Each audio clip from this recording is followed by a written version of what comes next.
खिलाफत agitation and the non cooperation movement.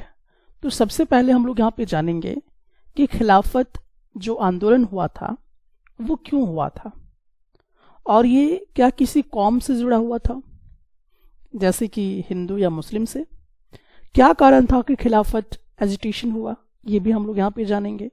साथ ही साथ हम लोग ये भी जानेंगे कि नॉन कॉपरेशन मूवमेंट यानी कि असहयोग आंदोलन जो हुआ था, जो गांधी जी के जरिए हुआ था, तो क्या जो नॉन कॉपरेशन मूवमेंट है और जो खिलाफत एजिटेशन है, क्या इन दोनों के बीच में कुछ कनेक्शन है। और यहाँ पे देखें कि महात्मा गांधी क्या खिलाफत एजिटेशन के विषय में क्या सोच रहे थे, क्या वो इन दोनों को एक साथ आंदोलन करने के लिए कह रहे थे। तो ये तमाम चीज़ें जो हैं हम लोग यहाँ पर देखेंगे कि आखिरकार खिलाफत एजिटेशन क्यों हुआ था, नॉन कॉपरेशन मूवमेंट क्यों हुआ था, किसने किया था, और दोनों के बीच का कनेक्शन क्या है वो हम लोग यहाँ पे देखेंगे। तो सबसे पहले चलिए हम लोग यहाँ पे देखते हैं कि जो आपका खिलाफत आंदोलन हुआ था ये कब हुआ था। तो सबसे पहले तो हम लोग इसी प्रश्न को यहाँ पे देखेंगे। तो सबसे पहले अगर आप यहाँ पे देखें तो लगभग 1920, ठीक है, 1920 को आपको देखना है, जो डेट है 1920 में आपको जाना है। और यहाँ पर आप देख सकते हैं कि इन 1920 द British imposed a harsh treaty on the Turkey सुल्तान और खलीफा। तो अब इसको आपको समझना है कि जो ब्रिटिशर्स लोग थे यानी कि जो अंग्रेज लोग थे, वो अंग्रेज लोग क्या कर रहे थे, तो वो अंग्रेज लोग एक बहुत ही भारी भरकम जो संधि होती है वो थोप दिए थे। तो ये जो थोपा गया था संधि, हार्श ट्रीटी जो थोपा गया था, वो किनके ऊपर थोपा गया था, खलीफा के ऊपर, ठीक है। अब खलीफा किसे कहते हैं, तो खलीफा के लिए हम लोग देखिए कि जो टर्किश का सुल्तान होता था, ठीक है, जो टर्किश का क्या होता था, सुल्तान हुआ करता था, उसी को क्या कहा जाता था, खलीफा कहा जाता था। तो उस खलीफे के ऊपर जो है अंग्रेज लोगों ने क्या किया था, एक बहुत ही कठिन सा जो है, एक बहुत ही पेचीदा जो है संधि उनके ऊपर थोप दिया था। और ये कब, लगभग ये घटना कब हुई थी, तो ये घटना आपका लगभग हुआ था 1920 को, ठीक है, 1920 में ये सब चीजें घटी थी। तो अब देखिए क्या होता है, तो यहां पे आप देख सकते हैं कि people were furious about this as they had been about the Jallianwala massacre. देखिए यहां पे क्या था कि उसी दौरान पर अमृतसर में भी जलियांवाला जो हत्याकांड था वो चल रहा था, और इससे लोग जो थे काफी गुस्से में थे, बहुत ही बौखलाए हुए थे। जो इंडियन पीपल लोग थे, जो अमृतसर में इस तरह की जो घटनाएं हुई, बहुत मारकाट हुआ उसमें, तो उस जलियांवाला जो हत्याकांड हुआ उससे लोग बहुत ज्यादा क्या थे, दुखी थे। साथ ही साथ यहां पर जैसे कि जो इंडियन मुस्लिम है, इंडियन मुस्लिम दिमाग में रखिएगा, इंडियन मुस्लिम, तो जो इंडियन मुस्लिम है were keen that the khalifa be allowed to retain control over Muslim sacred places in the erstwhile Ottoman empire. यानी कि जो मुस्लिम थे, जो इंडियन मुस्लिम थे, उनकी यही इच्छा थी कि जो भी मुस्लिम की जो भी पवित्र जगह हैं उस पर सिर्फ और सिर्फ किसका कंट्रोल रहे, खलीफा का कंट्रोल रहे, उन्हीं का शासन चले, ठीक है। तो ये मुस्लिम की बात यहाँ पर है। तो देखिए यहाँ पे दो घटना एक हो रहा है। एक तो आप यहाँ पे देख सकते हैं कि पहला घटना का जो जिक्र आपको यहाँ पे देखने को मिल रहा है वो है, एक तो जलियांवाला जो हत्याकांड हुआ, एक यहाँ पे ये घटना देखने को मिल रहा है, और दूसरा कि जो इंडियन मुस्लिम्स थे, तो इन दोनों के बीच में एक कनेक्शन आपको दिखाई देगा। तो क्या कनेक्शन इन दोनों के बीच में होता है, आप देख सकते हैं कि जलियांवाला जो घटना होता है, इससे बहुत सारे लोग क्या होते हैं, दुखी होते हैं, बहुत सारे लोग इसमें आग बबूला हो जाते हैं अंग्रेज के खिलाफ, ठीक है। और जो इंडियन मुस्लिम थे ये लोग भी बहुत ज़्यादा नाराज होते हैं, किससे, ब्रिटिशर्स थे। तो क्यों ये नाराज होते हैं, तो नाराज होने का कारण ये था कि जो खलीफा था, यानी कि जो आपके टर्किश के जो सुल्तान थे उनको खलीफा कहा जाता था। तो खलीफा का जो कंट्रोल होता था, जैसे भी जो भी मुस्लिम्स जो भी पवित्र स्थान उसमें मुस्लिम का जो भी समुदाय है उसमें खलीफा जो थे अपने कंट्रोल रखते थे। तो वो कंट्रोल को डिस्टर्ब कर रहा था कौन? ब्रिटिशर्स लोग। तो ब्रिटिशर्स लोग जो थे वो कहीं ना कहीं इस तरह के कंट्रोल्स को छीनने का प्रयास कर रहे थे। इसीलिए जो खलीफा का कंट्रोल क्योंकि उस पे से खत्म किया जा रहा था, इसीलिए जो इंडियन मुस्लिम थे वो क्या करना चाह रहा था, इस पर कहीं ना कहीं वो विरोध प्रकट कर रहा था, कहीं ना कहीं उनको परेशानी जो है वो हो रहा था। तो ये आपको यहाँ पे देखने को मिलेगा। अब आगे देख सकते हैं हम लोग कि the leaders of the Khilafat agitation. तो अब हम लोग यहाँ पे देखेंगे कि जो खिलाफत आंदोलन हो रहा था तो उसके लीडर कौन कौन थे। तो मोहम्मद अली, तो एक तो दिमाग में रखेगा मोहम्मद अली, ये एक लीडर थे। ये किसके लीडर थे? खिलाफत एजिटेशन के लीडर थे। और दूसरा जो लीडर थे वो थे शौकत अली। तो शौकत अली जो थे वो भी खिलाफत एजिटेशन के क्या थे? आपके लीडर्स थे। Now wish to initiate a full fledged non cooperation movement. और ये दोनों जो लीडर्स थे इन लोगों ने ये डिसाइड कर लिया कि अब जो है ये नॉन कॉपरेशन मूवमेंट में पूरी तरह से आएंगे। ठीक है, सो यहाँ पे दिमाग में रखना है आपको बात कि जो खिलाफत आंदोलन चल रहा था तो उसके जो मेन लीडर्स थे वो कौन कौन थे। तो एक तो आपको दिखाई देगा मोहम्मद अली और दूसरा क्या है? शौकत अली। ठीक है, एक मोहम्मद अली और दूसरा शौकत अली। तो ये दोनों जो थे ये मेन लीडर्स थे और इन्होंने क्या कहा कि अब वो इनिशिएट करेंगे कि नॉन कॉपरेशन मूवमेंट को पूरी तरह से शुरू करेंगे। ठीक है, तो क्यों कर रहे हैं आप ध्यान से समझना है। अब ये नॉन कॉपरेशन मूवमेंट कौन चला रहा था? तो गांधी जी चला रहे थे। नॉन कॉपरेशन मूवमेंट कौन चला रहे थे? गांधी जी चला रहे थे। तो गांधी जी ने भी क्या किया कि ये आह्वान किया और उनको सपोर्ट किया। किनको? खिलाफत एजिटेशन के लिए गांधी जी क्या कर रहे हैं? यहाँ पे सपोर्ट कर रहे हैं। ठीक है, मोहम्मद अली को भी सपोर्ट कर रहे हो, शौकत अली को भी सपोर्ट कर रहे हैं कि बिल्कुल अच्छी बात है, आप जो है हमारे साथ ज्वाइन हुई है। ठीक है, और इन्होंने क्या किया?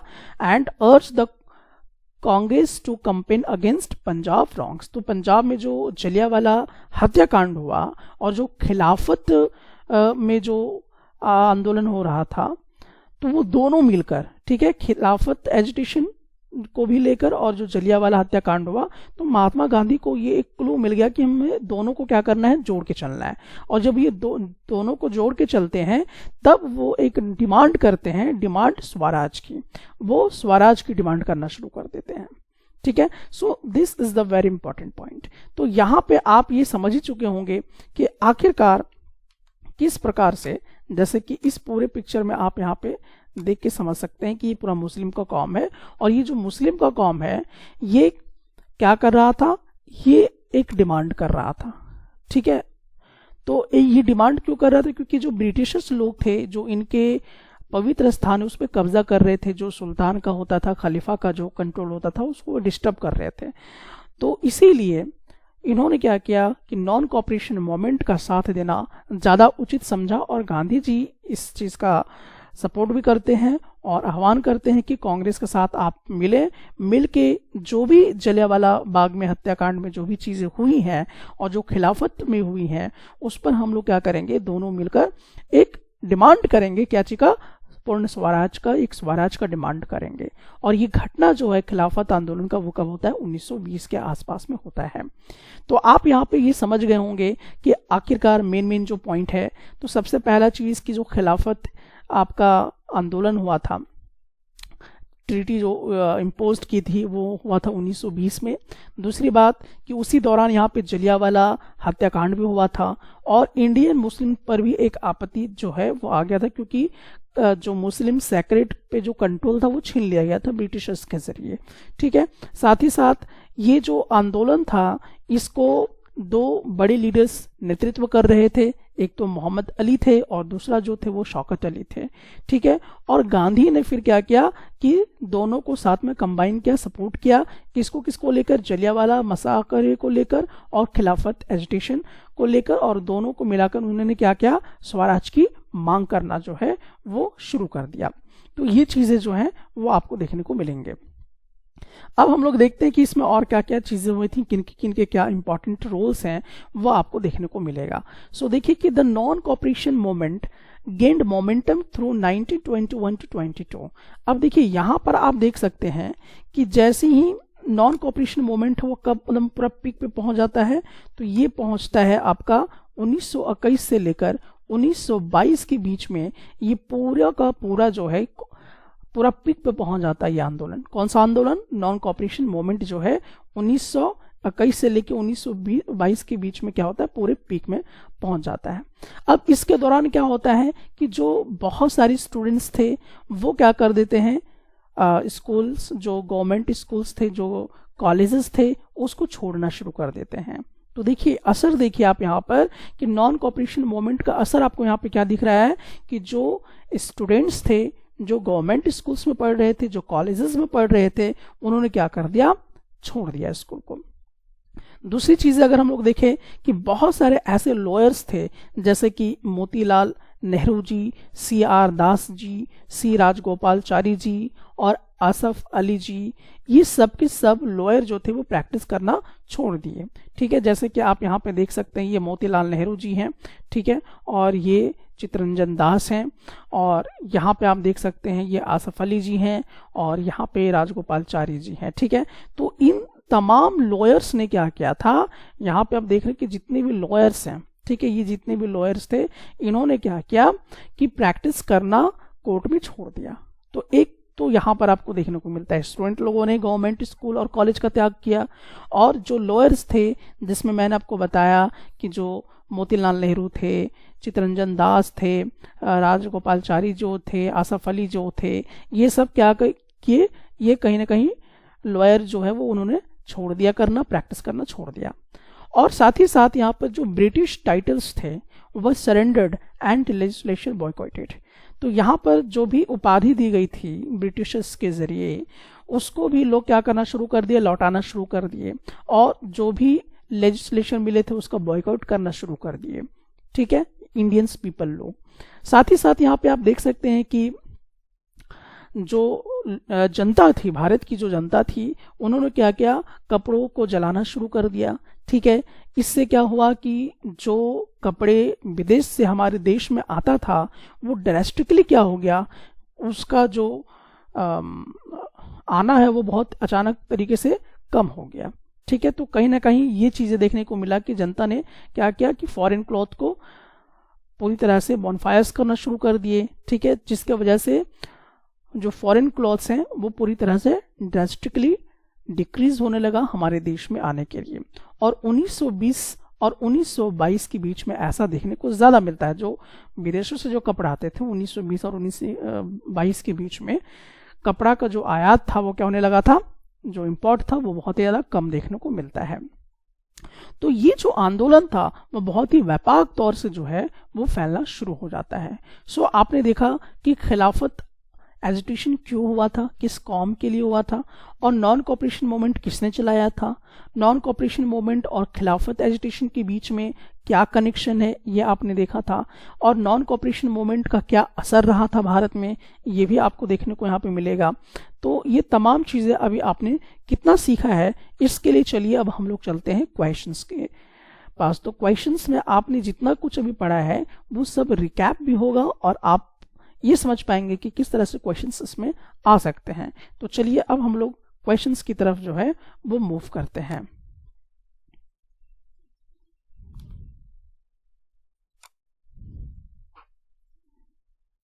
तो देखिए यहाँ पे हम लोगों के पास पहला क्वेश्चन आता है।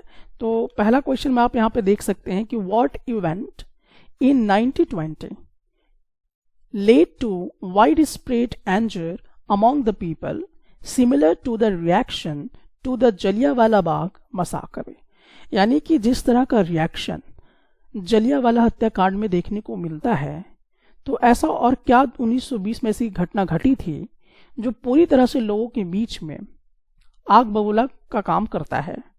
तो इसमें 4 ऑप्शन आपके पास दिए हुए हैं। तो जैसा कि आप देख सकते हैं formation of Indian national Congress, तो ऐसा तो नहीं है, इंडियन नेशनल कांग्रेस का तो फॉर्मेशन बहुत पहले ही हो गया था। दूसरा अगर हम लोग देखते हैं imposition of a harsh treaty on the Turkish सुल्तान, तो ये करेक्ट है, क्योंकि जो टर्किश सुल्तान थे उनके ऊपर क्या हुआ था, एक बहुत ही हार्श संधि जो है वो थोप दी गई थी। कि जो मुस्लिम की जो पवित्र जगह है उस पर वो ब्रिटिशर्स लोग कंट्रोल करना चाहते थे, जो वहाँ पर खलीफा का जो कंट्रोल था उसको छीनना चाहते थे। ठीक है, तो ये कहीं ना कहीं यहाँ पे देखने को मिलता है। चलिए अब हम लोग बढ़ते हैं आगे की तरफ।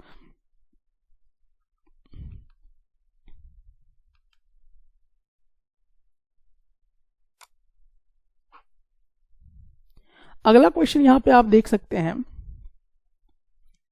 Why were Indian Muslims concerned about the खिलाफत इश्यूज। तो जो इंडियन मुस्लिम्स थे वो खिलाफत इश्यूज को लेकर मतलब कंसर्न्ड क्यों थे। तो यहाँ पे देखिए, they wanted establish their own empire, क्या वो लोग अपना एम्पायर बनाना चाह रहे थे? तो ऐसा भी बात नहीं है। ठीक है, they were seeking revenge for the Jallianwala massacre, क्या वो जलियांवाला जो घटना हुआ था उसका बदला लेना चाहते थे? तो ऐसा भी नहीं है, बल्कि एक्चुअली हुआ क्या था कि they wish to retain control over Muslim sacred places in the Ottoman empire, यानी कि वो चाहते थे कि जो भी मुस्लिम के पवित्र जगह हैं वहां पर कंट्रोल किनका रहे? मुस्लिम का ही रहे, खलीफा का ही रहे। इसीलिए वहां पे क्या था, खिलाफत आंदोलन जो है वो अस्तित्व में आते हुए दिखाई देता है आपको। अब देखिए नेक्स्ट क्वेश्चन है, who were the prominent leaders of खिलाफत एजिटेशन। खिलाफत एजिटेशंस के मुख्य लीडर कौन कौन से थे? तो बिल्कुल आपको मालूम होगा कि कौन कौन ऐसे थे, वो आप यहाँ पे देख सकते हैं। तो यहाँ पर आप देखेंगे कि जो मोहम्मद अली और जो शौकत अली थे वो दोनों के दोनों यहाँ पर आपको देखने को मिलेंगे। सो यहाँ पर आप समझ गए होंगे कि आपका सी ऑप्शन जो है वो करेक्ट है।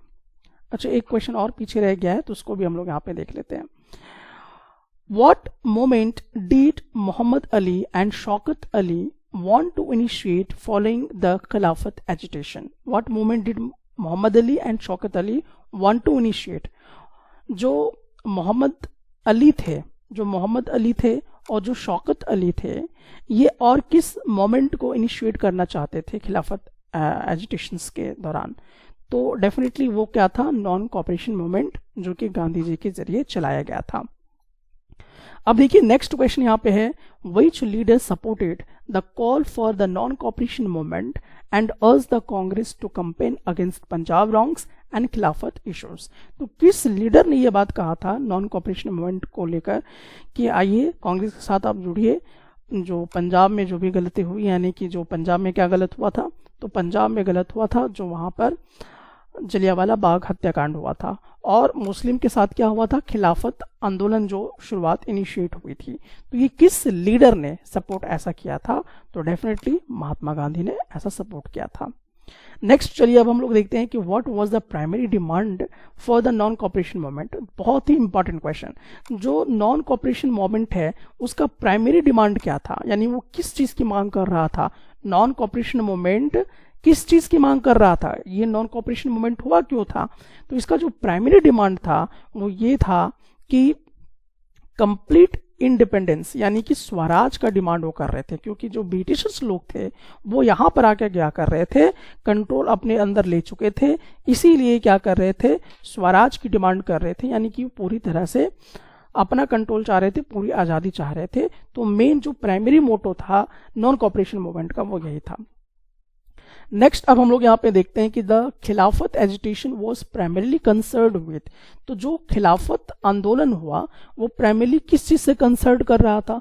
तो एक्चुअली जैसे कि प्राइमरी वो प्रॉब्लम किसकी थी, मुस्लिम, इंडियन मुस्लिम्स की थी, यानी कि protecting the authority of the Turkish सुल्तान, यानी कि जो भी कंट्रोल था खिलाफत का वहां के पवित्र स्थानों पर, वो कंट्रोल किसके हाथ में रहे, टर्की के सुल्तान के पास ही रहे, क्योंकि ब्रिटिशर्स जो है वो इसको छीन रहे थे। तो प्राइमरी जो कंसर्न था खिलाफत एजिटेशन का वो यही था। अब देखिए 8वां क्वेश्चन में क्या आता है, which of the following was not a cause the Khilafat agitation. इनमें से कौन सा ऐसा कारण है जो खिलाफत एजिटेशन को शो नहीं करता है? तो पहला चीज जैसे कि यहाँ पे देखते हैं कि imposition of harsh treaty on Turkey सुल्तान। तो टर्की सुल्तान में तो एक बहुत ही कठिन सा संधि जो है थोप दिया गया था। ये तो घटना मतलब खिलाफत आंदोलन को आग लगाती है। दूसरा यहाँ पे हम लोग देखते हैं कि जलियांवाला बाग मसाकर भी जो है वो भी हुआ था, तो ये भी एक मेन इसका जो है कारण रहा था। दूसरा चीज़ यहाँ पर हम लोग देख सकते हैं कि Indian Muslim desire to retain control over Muslim sacred places, ये भी हुआ था। तो ये यहाँ पर इलेक्ट्रोड मुस्लिम सेपरेट का एक मेन कारण तो नहीं कह सकते हैं कि आपको देखने को मिलता है। चलिए अब नेक्स्ट हम लोग आते हैं the Khilafat agitation and non cooperation movement aimed to. जो खिलाफत आंदोलन हुआ और जो नॉन कॉपरेशन मूवमेंट हुआ वो फोकस्ड किस पे था, वो हम लोग यहाँ पे देखेंगे। तो एक्चुअली ये फोकस था किस चीज पे, achieve political concessions and the self governance from the British. क्योंकि जो इंडियन पीपल्स थे, चाहे वो मुस्लिम हो या अदर कास्ट के लोग हैं, वो क्या कर रहे थे, वो पूर्ण स्वराज की मांग कर रहे थे, स्वराज कंप्लीट इंडिपेंडेंस की डिमांड वो कर रहे थे। तो वो चाहते थे कि जो भी पॉलिटिकल पावर है या जो गवर्नेंस है वो इंडियंस के हाथों में आ जाए, ब्रिटिशर्स के हाथों से चली जाए। यानी जो ब्रिटिशर्स अपने कंट्रोल में रखें वो क्या करें, इंडियंस लोगों को प्रोवाइड कर दें। अब देखिए 10 क्वेश्चन क्या कहता है कि व्हाट डिड खिलाफत agitation and the non cooperation movement have in common. तो जो खिलाफत एजिटेशन हुआ और जो नॉन कॉपरेशन मूवमेंट हुआ, इन दोनों में कॉमन क्या है। तो दोनों में कॉमन क्या था, तो चलिए हम लोग यहाँ पे देखते हैं कि दोनों में कॉमन था कि both movements aim to challenge British colonial rule.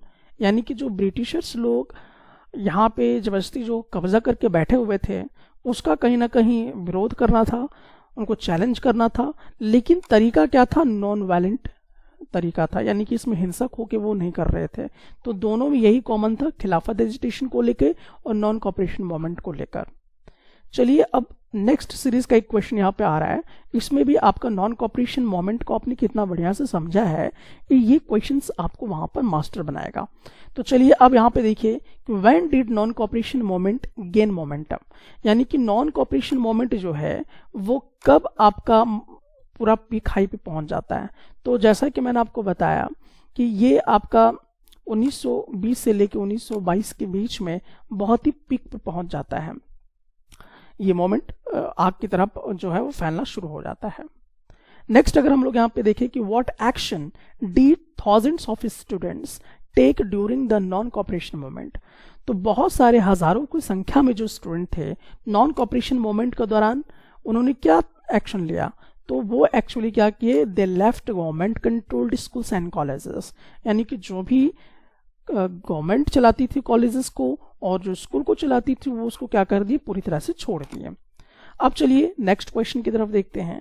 Who were some of the prominent lawyers who gave up their practices during the non cooperation movement.